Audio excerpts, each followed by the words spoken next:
বিসমিল্লাহির রহমানির রহিম। প্রিয় দেশবাসী, আসসালামু আলাইকুম। গণহত্যাকারী হাসিনার পলায়নের মধ্যে দিয়ে 15 বছরের ফ্যাসিবাদী শাসনের অবসানের পথ উন্মুক্ত হয়েছে। তাই দেশে জবাবদিহিমূলক গণতন্ত্র প্রতিষ্ঠার এখনই শ্রেষ্ঠ সময়। লাঞ্ছিত, বঞ্চিত, অধিকারহারা মানুষ একটি স্বাধীন, নিরাপদ এবং মর্যাদাকর জীবনের প্রত্যাশায় উন্মুখ হয়ে রয়েছেন। জনপ্রত্যাশা পূরণের জন্য একটি নিরাপদ এবং মানবিক বাংলাদেশ গড়ার এখনই শ্রেষ্ঠ সময়। ছাত্র জনতার গণ অভ্যুত্থানে বিশ্ববিদ্যালয়ের ছাত্র শহীদ আবু সাইদ, মাহফুজুর রহমান মুগ্ধ, কলেজ ছাত্র ওয়াসিম আকরাম, মাদ্রাসা ছাত্র আবদুল্লাহ আল মামুন, স্কুল ছাত্র রিফাত হোসেন, 60 বছর বয়সী একজন মা মায়া ইসলাম, 6 বছর বয়সী শিশু রিয়া গোপ, কিশোরী ছাত্রী নাইমা সুলতানা, কুমিল্লার আইনজীবী আবুল কালাম, চুয়াডাঙ্গার রাজমিস্ত্রি উজ্জ্বল হোসেন, নোয়াখালীর দোকান কর্মচারী আসিফ, বরগুনার ওষুধ কোম্পানির সেলসম্যান আল আমিনের মতন বিভিন্ন শ্রেণী পেশার হাজারো মানুষ শহীদ হয়েছেন। অসংখ্য মানুষ দেশের বিভিন্ন হাসপাতালে চিকিৎসাধীন রয়েছেন।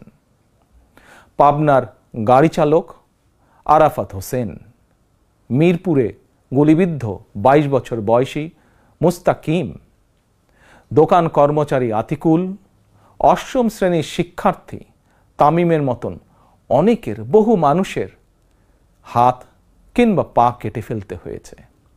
শত শত মানুষ দৃষ্টিশক্তি হারিয়ে ফেলেছেন, অন্ধ হয়ে গিয়েছেন চিরতরে, পঙ্গু হয়েছেন শত শত মানুষ চিরতরে। অসংখ্য প্রাণের বিনিময়ে 5ই আগস্ট অর্জিত স্বাধীনতায় গণতান্ত্রিকামী মানুষ আরও একবার স্বাধীনতার স্বাদ উপভোগ করলেও হাসিনা পতন আন্দোলনে যেসব পরিবার তাদের সন্তান স্বজনকে হারিয়েছেন কিংবা আহতদের চিকিৎসা করাতে গিয়ে যেসব পরিবারে অসহনীয় দুর্দশা নেমে এসেছে, সেসব বীর সন্তানদের ঘরে মুক্তির স্বাদের সেই ছোঁয়া এখনো লাগেনি। সারা দেশের সংবাদপত্রের স্বাধীনতা কেড়ে নিয়েছিল। সংবাদপত্রের স্বাধীনতা হরণকারী হাসিনা পালিয়েছে জনগণের অভ্যুত্থানে। জনগণের প্রত্যাশা, আপনারা আপনাদের যার যার সংবাদপত্রে নির্ভয়ে এই শব্দটি লিখবেন, হাসিনা পালিয়েছে। হাসিনা পালিয়েছে শব্দটির পরিবর্তে কোনো গণমাধ্যম যদি ভিন্ন শব্দ প্রয়োগের অপকৌশল নেন, সেটি জনগণের কাছে আপনাদের বিবেকের স্বাধীনতাকেই প্রশ্নবিদ্ধ করবে।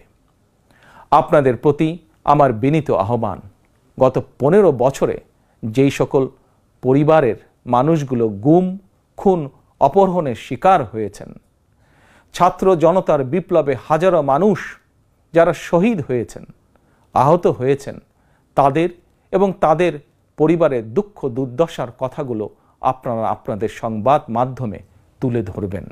প্রবাসে থেকেই হাসিনা পতনের আন্দোলনের সঙ্গে একত্বতা প্রকাশ করতে গিয়ে কোনো কোনো প্রবাসী বাংলাদেশিকে প্রবাসে জেল জুলুম সইতে হয়েছে বা এখনো হচ্ছে। প্রবাসীদের অবদানকে কৃতজ্ঞতার সঙ্গে স্মরণ করে আমার আহ্বান, ছাত্র জনতার কাঙ্ক্ষিত একটি বৈষম্যহীন গণতান্ত্রিক বাংলাদেশ নির্মাণে অতীতের মতন ভবিষ্যতেও সংশ্লিষ্ট দেশের আইন মেনে সাধ্য মতন আপনারা আপনাদের যার যার অবস্থান থেকে ভূমিকা অব্যাহত রাখবেন।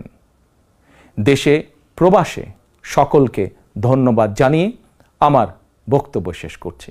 আল্লাহ হাফেজ। বাংলাদেশ জিন্দাবাদ। বাংলাদেশ জাতীয়তাবাদী দল জিন্দাবাদ।